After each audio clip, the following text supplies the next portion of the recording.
Now, there comes a time in every application where printing to the console just isn't the thing that you need to do. Sometimes you actually need to update a variable with some text or with some information that your code in the future or that your application elsewhere can use that one variable instead of just printing to the console. Because printing to the console is all well and good for learning, but sometimes you actually need to do it a little bit different. So for this example, I'm going to show you how to set values using conditional if statements. Now, it's not as difficult as it might sound.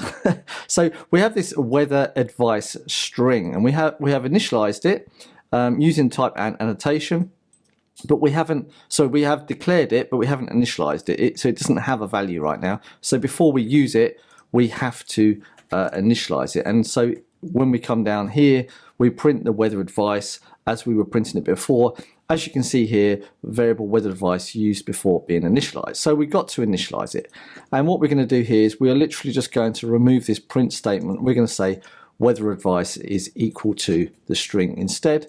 And we're just going to quickly copy and paste all this and put it here and put it here and here and here. And then quickly remove this.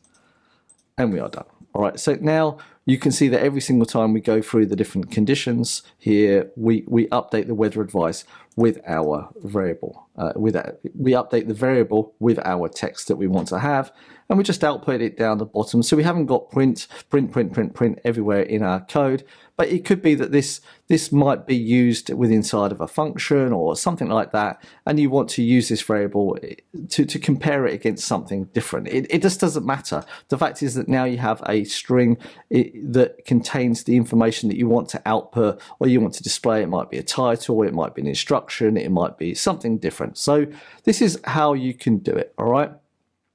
There are other tweaks that we can make to this, but for the use of this one video, setting values using conditional if statements, this is all I want to talk about. So I hope that you've learned something from this. If you have, don't forget to like and subscribe and share this one video for other people.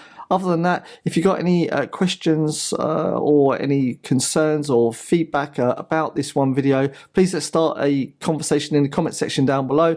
Other than that, thank you very much for watching, and I'll see you in the next video. Ciao, ciao, and goodbye.